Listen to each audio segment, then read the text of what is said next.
네, 안녕하세요. 예스맨입니다. 항상 구독과 좋아요는 저한테 힘이 많이 되고요. 소정 시간을 쪼개서 광고 한 편씩이라도 끝까지 봐주시면 정말 깊이 감사드리겠습니다. 그리고 제 영상의 속도가 마음에 들지 않으신 분들은 영상 하단에 속도 조정기가 있으니 잘 참고하셨으면 좋겠습니다. 데이터 0.01 비트코인 이하 주소수가 지난 반감기 대비 235% 증가를 했다고 되어져 있는데요. 글래스 노드의 데이터 분석에 따르면 최근 비트코인 잔액이 0.01 비트코인 이하 주소수가 1000만 개 이상으로 지난 반감기 대비 235% 증가한 것으로 나타나져 있으며, 비트코인 잔액은 0.01 비트코인 이상 0.1 비트코인 이하 주소수가 200% 이상 증가했으며, 0.1 비트코인 이상 또는 1비트코인 이하 주소수가 150% 이상 증가한 것으로 나타나져 있다고 되어져 있습니다. 지난 2차 반감기, 이번에 3차 반감기 때 또 비교를 해서 보았을 때에 대한 수치적 부분을 볼 수가 있게 되겠어요. 네. 이걸 보면서 또 분석할 수 있는 부분은 뭐가 있냐면, 일단은 지금 0.1 비트코인이 얼마죠? 대략 100만원 선에 있잖아요. 지금 1 비트코인이 1000만원 선에 지금 놀고 있으니까요. 그렇기 때문에 실제로 암호화폐를 좀 좋아하신 분들은, 내가 비트코인을 좀 많이 들고 있지 않으신 분들 또한 이번 계기에 그래도 비트코인 소액이라도 좀 모아가려고 하는 게 아니겠냐라는 생각도 일부 있고요. 또는 고래들이 지갑을 좀 많이 쪼개기 식으로 하기 때문에 어느 정도에 대한 전체적인 증가폭 추이를 평균 에버리지를 다 올려놓은 게 아니냐, 또 이렇게도 또 볼 수도 있습니다. 리서치 보고서에 따르면 2023년 암호화폐 파생 상품 1일 거래량이 1조 달러에 이른다라고 되어져 있는데요. 전체 암호화폐 거래 중 파생 상품 거래는 약 60%, 제가 저번에도 이야기를 했지만 현물 거래소는 별로 안 나오고, 지금 채굴에서 채굴량 대비를 비교를 해도 파생 상품 거래량 대비를 제낄 수가 없습니다. 그래서 파생 상품 시장 성장률 추이가 높아지면 높아질수록 파생 상품에 따라서 현물에 미치는 영향이 상당히 높다라고도 이야기를 많이 드렸죠. 네, 파생 상품 시장 성장률은 작년 4분기 대비 15%, 2020년 1분기에 대략 41% 정도 꾸준히 증가를 해주고 있다. 해당 보고서에는 인플레이션 및 정책 당국에 대한 불신이 전통 금융시장에 적지 않은 영향을 주고 있어서 그 영향으로 파생 상품이 급성장하는 거 아니겠냐, 그리고 아무래도 2022년도 때까지 크게 성장할 것으로 보여진다, 뭐 이런 주장도 있습니다. 스탠다드 쪽에서 역의 위안화 기반의 블록체인 신용장을 처리하겠다 뭐 했는데요. 최초로 처리하는 부분이고요. 해당 신용장은 중국 대표 철강업체 바오우 강철그룹이 호주로부터 철강석 수입하는 과정에서 발급이 되었고, 블록체인 기반 무역 융자 플랫폼 콘투어 기반으로 발행이 되었다고 되어져 있습니다. 이렇게 프라이빗 블록체인이 본격적으로 해보게 되면 되게 편리하다라는 거를 또 느끼게 되면 또 빠져나갈 수가 없죠. 네. 사람은 더 나은 삶을 추구하게 되어져 있기 때문에, 뭐 기업들도 이거를 써보고 편리하다라고 생각하고 안정적이다라는 생각에 마인드가 이제 정착화되면 비로소 그때부터 프라이빗에 따른 해당 블록체인에 대한 주식회사들이 상당히 또 많이 유동폭이 커질 것으로 보여지고요. 그게 어느 정도 또 안정화가 되면 또 퍼블릭 쪽으로도 또 영향을 많이 갈 것으로 보여집니다. LTC 세그의 사용량이 비트코인 훨씬 웃돌았다. 라이트코인 메인넷에서 세그윗을 활성화된 최초의 암호화폐이다. 세그윗은 디지털 서명 부분을 분리해서 블록단 저장 용량을 늘리는 확장 솔루션을 가리키게 되고요. 블록체인 데이터에 따르면 2월달 이후 비트코인 네트워크 세그윗 사용량은 감소하는 추세에 반면 라이트코인 네트워크는 사용량이 증가하고 있다고 이야기를 하고 있습니다. 그레이스케일 운영 암호화폐 자산이 3월 이후 5억 달러 정도가 더 추가적으로 증가를 했다라고 되어져 있는데요. 이로써 그레이스케일 운영 암호화폐 자산 총 금액은 37억 원 정도 더 늘었다라고 되어져 있습니다. 네. 사상 최대 규모이고요. 그레스케일은 최근 이 같은 내용이 담긴 보고서를 발간을 했고, 이외에도 보고서에는 미국 정부의 지속적인 적자 정책은 비트코인 암호화폐에 있어서 우호적인 환경으로 아마 영향을 끼치지 않겠냐라고 보고 있습니다. 최근 포트폴리오 5월 12일자 기준으로 나와져 있는 포트를 또 보게 되면 3.3 빌리언이라고 되어져 있고요. 대략적으로 가장 많이 들고 있는 건 여전히 비트코인과 이더리움 부분이라고 볼 수 있습니다. 그리고 그 다음은 이더리움 클래식 부분으로 볼 수가 있게 되겠는데요. 뭐 그레이스케일에 대한 포트 형태로 비슷하게 맞춰도 그래도 중타치 이상은 되지 않을까 라고 볼 수가 있게 되겠죠. 네. 아무튼 이 포트에 담겨져 있는 건 그만큼 뭔가에 대한 의미는 있다라고 보여집니다. 네. 또 한 번의 테더가 1억 정도에 대한 테더가 트론 네트워크를 통해 가지고 신규 발행이 됐다라고 되어져 있고요. 이렇게 찍어내면 제가 뭐라고 했습니까? 네. 당장 오늘 하루에 있는 패턴은 그렇게 바로 영향을 주지는 않겠지만, 그렇다라고 해서 이게 추세적으로 봤을 때 많은 하락에 대한 추세 부분은 나오지 않을 것이다, 뭐 이런 이야기를 많이 하기도 했었죠. 네. 그래서 이런 신규 발행이 나오게 되면 어떻게 해석을 해야 될까? 그냥 왜 안 좋아지지? 왜 안 좋아질까? 이렇게 보지 마시고, 이런 형태로 인해서 추세는 이렇게 좀 흘러갈 수 있겠구나. 그럼 나는 어떨 때 내가 많이 좀 매집을 해야 될까? 아니면 조금 더 기다릴까? 이런 관점으로 좀 보실 수가 있다는 것이겠죠. 유통 스테이블 코인 총액이 100억 달러를 돌파했다. 대략 한 12조 이상 정도 된다라고 보시면 될 것 같은데요.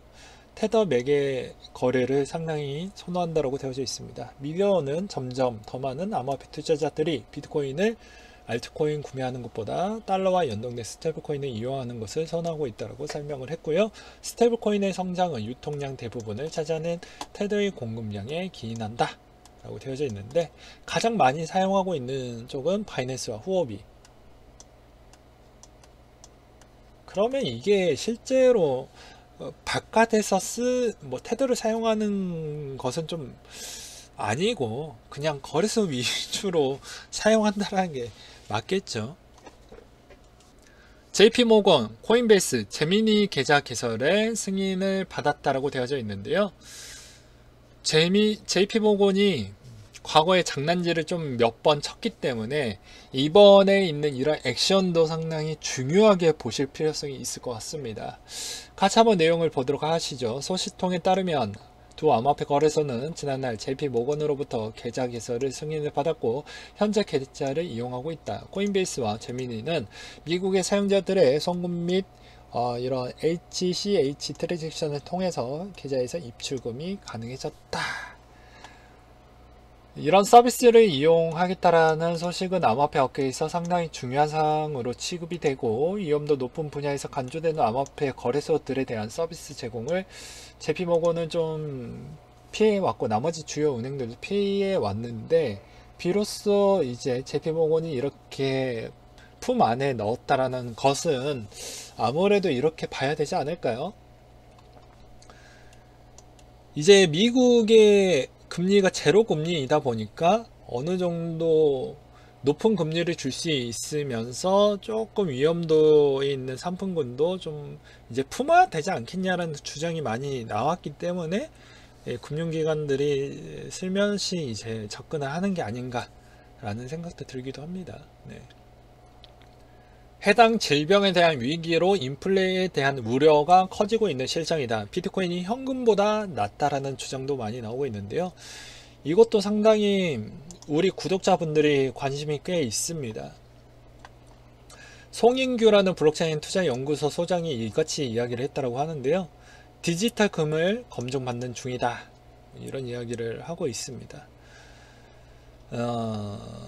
이번에 있어서 사람들에게 비트코인에 대한 신뢰감이 쌓여가고 있는 중이다라고 받고 있어서 아마 이번 시점으로 좀 가능성을 검증 다시 한번 받게 되는 게 아니냐, 뭐 이런 주장을 내비치고 있는 실정이고요. 그리고 이번 질병 사태로 인해서 08년도 때와 좀 다르다. 아무래도 인플레 가능성이 좀 높지 않겠냐라는 이야기가 나오고 있습니다. 그 이유는 요새 통화정책과 재정정책까지 들고 나와서 그게 국가가 빚을 내서 국민들에게 돈을 나눠주고 있는 상황이다 보니까 아무래도 심각한 인플레가 발생하는 거 아니냐. 그래서 오히려 현금보다는 비트코인 쪽으로 가려고 하는 성향이지 않겠냐라는 주장도 내놓고 있는 실정인데요. 꼭 비트코인만 그렇게 생각할 필요성은 없죠. 네, 인플레가 발생을 한다고 하면 빠져나갈 수 있는 거는 되게 많이 있습니다. 뭐 금액 ETF, 뭐 주식, 부동산 쪽. 인플레가 온다라고 하면 현금만 들고 있지 않으면 되거든요. 그러니까 그 중에 하나의 수단으로서 이제 이야기를 하는 것 같고요. 기관 투자자와 자산 간의 상관관계를 좀 중시를 해야 된다, 뭐 이런 이야기를 했었는데, 가치 없이 가격만 존재한다. 가격은 수요와 공급에 따라 결정된다. 이 중에서 공급은 제한되어져 있기 때문에 오히려 가격이 결정된다라고 보여진다. 기관의 움직임을 파악해야지 매우 중요한 시점이다. 기관들이 비트코인 수요를 아는 시점이 되면 더 많이 또 찾게 되면 그만큼 또 인정을 받으면 본격적으로 가격이 엄청나게 변화폭이 생기는 거 아니냐, 뭐 이렇게 보고 있어요. 물론 틀린 주장은 아닙니다. 어느 정도는 맞지만 너무 한쪽에 치우쳐져 있는 쪽으로 좀 보시는 게 아닌가라는 또 생각도 들기도 해요. 네. 인플레 부분도 기존에 어떻게 보면 유럽은 22에 연합이 되어져 있어서 그쪽으로 돌파구에 대한 측면이 있지만, 그리고 미국은 기초통화를 갖고 있고 일본도 기초통화에 대한 성향을 갖고 있어서 이런 쪽에 대해서 뭐 불안감에 대한 조성폭이 그렇게 크지는 않을 것으로 보여집니다. 물론 독일이 얼마만큼 버텨줄 수 있냐에 따라서 22에서 찍어낼 수 있는 한계폭이 있긴 하겠지만요. 그러면 신흥국들 위주에 대한 화폐에 대한 가치 변화폭이 얼마만큼 장기적으로 이렇게 하락을 할 수가 있냐, 그러니까 종이 쪼가리보다 못할 것이냐에 대한 장기적인 그런 심리를 많이 받아야 되는데, 그래야지 비트코인 쪽으로 갈 확률이 매우 높을 것 같은데 쉽지 않는다는 거죠. 그러니까 우리는 선진국 기반 반열에 일단은 수치화적으로 보면 그 반열에 들어가져 있긴 하지만 우리 밑으로 보게 되면은 아무래도 그렇게 찾는 쪽은 어느 정도는 볼륨은 늘어날 것으로 보여지지만 이게 심각한 인플레가 올지 안 올지는 조금 더 봐야 되지 않을까라는 생각도 듭니다. 그거의 뒷받침 근거 또한 연준에서 약간의 뻥카를 치긴 하거든요. 야, 우리 뭐 QE 뭐 5, 6 한다 라고 하지만 생각보다 돈이 많이 풀렸다고 하면 여기 도중에 본인이 이야기했던 거를 주워 담을 수도 있거든요. 이게 다 집행이 되는 건 아니에요. 무조건 말을 했다라고 해서 그때그때마다 상황에 따라서 약간씩 변칙적으로 연준도 대응을 하기 때문에 꼭 많이 풀렸다라고 해서 무조건 인플레가 온다 이렇게 또 볼 수는 없기 때문에 계속 상황을 면밀히 주시하시면서 좀 보실 필요성은 있습니다. 그렇지만 달러에 대한 약세는 피해갈 수가 없기 때문에 약간의 인플레는 받을 것 같긴 해요.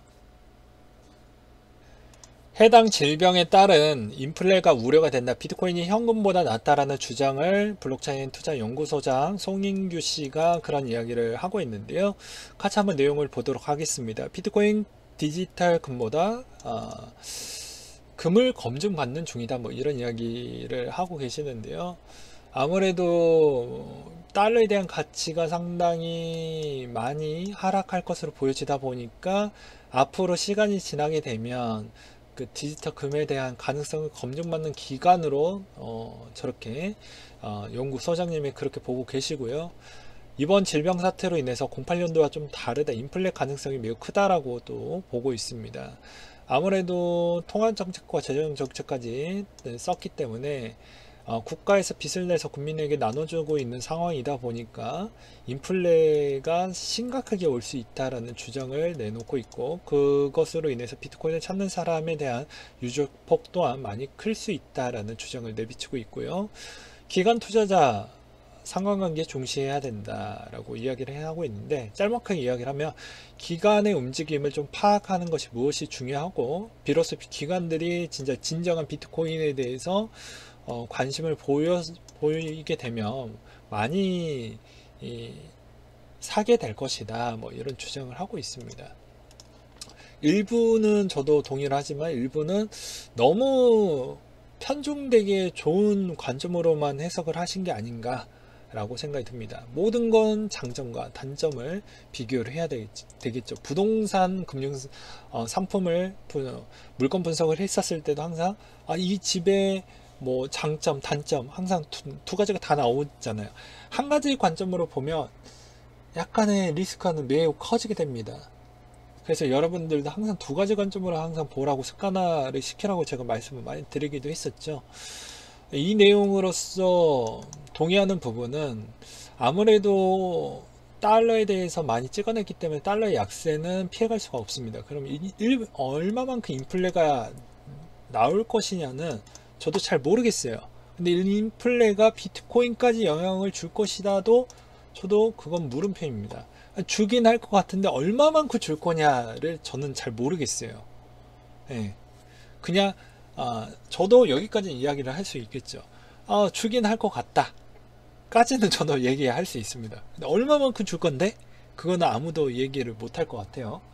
그래서 그렇다라는 거. 그리고 비트코인만 꼭 인플레 때문에 비트코인만 찾는다라고 보기에는 좀 어렵죠. 뭐 주식으로도 갈 수도 있고 부동산으로도 갈 수가 있기 때문에 꼭 비트코인으로만 주장하는 건 조금은 너무 편중된 게 아니냐라는 생각이 들기도 했습니다. 네. 근데 선진국 기반 쪽은 아무래도 기존에 금도 중앙은행이 좀 있고 달러도 어느 정도 좀 있기 때문에 이게 해지할 수 있는 부분이 꽤 있습니다. 그렇지만 일부 정말 신흥국 같은 경우에는 중앙은행이 갖고 있을 만한 자산 부분이 다 부족하기 때문에 인터넷만 되면 살 수 있는 비트코인 쪽이 더욱더 선호도가 높아질 수는 있겠죠. 그래서 제가 보기에는 인플레로 인해서 신흥국 쪽에서 비트코인을 찾는 부분이 꽤 많이 늘어날 것으로도 보여지고요.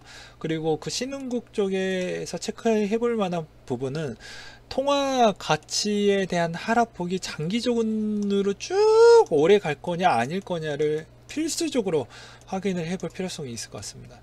이게 반짝하면 안 될 거 아니겠어요?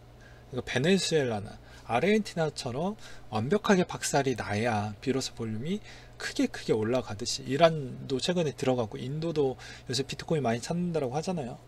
그렇게 좀 보셔야 될 것 같습니다. 선진국 쪽에서 비트코인을 많이 찾으면 좋기도 하겠지만 너무 변수가 많고 너무 해체할 수 있을 만한 자산군도 여러 갖춰져 있기 때문에 많이 들어올지 안 들어올지에 따라서 좀 승패가 갈릴 것 같다라고 마지막으로 좀 정리를 해드리고 싶네요.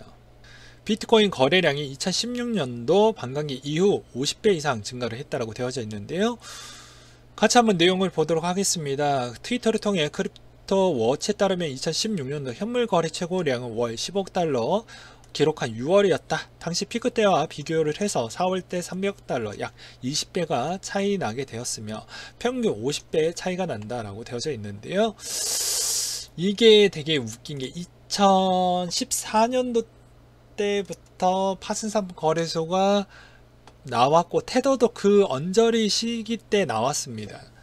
그러면서 파생상품에 있어서 레버리지 효과를 크게 주니까 그거에 따른 데이터가 좀 빠진 것 같아요. 그냥 이런 수치로 인해서 많이 증가를 했기 때문에 앞으로 좀 괜찮지 않냐 라는 주장인데, 이 내용의 근거치를 조금 더 추가적으로 할 거라고 하면 파생상품 거래소가 생겨서 그거에 따른 거래량을 빼고 현물 거래량으로만 보았을 때 이 정도만큼 2016년도 대비해서 2020년도 까지 해서 이 정도 성장률을 좀 보여줬다. 이렇게 하면은 그나마 좀 많이 찾는 사람이 꽤 늘었구나 라고 볼 수 있는데, 지금 상황은 파생상품 거래소이니까 샀다 팔았다를 많이 해야 되잖아요.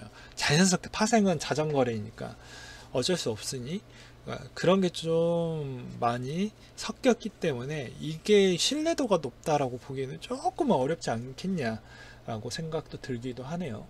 코인 플러그 DID 연합체 마이키핀 얼라이언스 첫 서비스를 출시한다. 카이보닷컴에서 DID로 로그인이 가능하다. 뭐 이런 이야기를 하고 있는데요. 같이 한번 내용을 보도록 하겠습니다. 네, 카이보키피는 이용자가 2천만 명이나 사용할 수 있는 DID 기반 인증 지갑 어플리케이션이라고 되어 있습니다. 코인 플러그와 퍼블릭 플러그인 기반으로 개발이 되었고요. 패스워드 없이 간편 로그인이 가능하다고 되어져 있습니다. 여기에서 이제 어느 정도 실적 기반이 쌓이게 되면은 이제 코인 플러그는 또 한 단계 성장을 보여주겠죠. 네. 비트코인 채굴 보상 절반으로 가격 변화 6개월 정도 지켜봐야 된다라는 주장이 나오고 있는데요. 같이 한번 보도록 하겠습니다. 반감기 기대가 이미 연초에 반영이 되었고 6개월 가격 추이 지켜볼 필요성이 있다. 전문가들은 이번 반감기 가격 상승이 크지 않을 것으로 예상을 하고 있다. 왜냐, 상반기 때 충분히 반영된 것으로 보여진다. 2019년도 때도 뭐 비슷했죠. 어떤 호재가 쫙쫙쫙 나와주니까 상반기 때 다 반영이 되고 하반기 때 무너지는 효과를 보여주었듯이 이번에는 그렇게 좀 봐야 되지 않겠냐라는 주장이 꽤 나와주고 있습니다. 물론 또 우리 구독자 여러분들이 기억력이 좋으신 분들은 아마 이 주장이 왜 신빙성이 있냐 뭐 이렇게 있는데, 거의 다 대부분 전문가들이나 그리고 뭐 채굴회사에 있는 대표들도 그렇게 또 주장을 하고 있는 바이기는 해요. 네. 그렇기 때문에 그런 기대감으로 인해서 좀 많이 유입됐던 물량도 꽤 있었기 때문에 한 템포 좀 쉬어가지 않을까. 그렇기 때문에 약간의 하반기는 좀 관망하면서 좀 대응을 제일 잘해야 되는 구간이지 않겠냐. 뭐 이렇게 좀 봐주셨으면 좋겠습니다. 뭐 비트메인의 우지한 씨도 그런 이야기를 했었잖아요. 이번 반감기 지나고 또는 반감기 때 그렇게 뭐 재미가 슈퍼급 이상 나오기에는 나는 그렇게 보지 않는다 라는 주장도 많이 내비치기도 했었잖아요. 물론 저도 올해 뭐 간다라는 그런 것도 어느 정도는 확률적으로 보면 아예 배제하지는 않고 있긴 하는데, 저는 내년을 더욱더 지지하는 자이기도 합니다. 네, 그렇기 때문에 일찍 가면 그만큼 많이 올라갈 수 있는 폭은 또 적어질 것 같고요. 웬만하면 내년부터 본격적으로 가는 게 낫지 않겠냐라는 저의 주장이 있습니다. 물론 저의 주장이에요. 저의 주장. 그러니 오해하지 않으셨으면 좋겠습니다. 바이낸스가 자꾸 신흥국 위주로만 시장을 넓혀 나가고 있는데, 기존의 점유권이 꽉 차져 있는 카드사를 뚫고 그리고 페이사를 뚫고 넘어가기 좀 쉽지 않으니까 신흥국 위주로만 뚫고 있죠. 이번에는 남아공 쪽으로 해서 지원을 할 거라고 합니다. 이번에 보게 되면 비트코인, 이더리움, 바이낸스 코인 형태라고 되어져 있고요. 얼마만큼 남아공 쪽에서 또 많이 들어올지도 좀 봐야 될 것 같긴 합니다. 네, 오늘은 여기까지 준비를 했고요. 항상 여러분들한테 힘이 되고 도움이 되는 예스맨이 되도록 하겠고, 이상으로 마치도록 하겠습니다.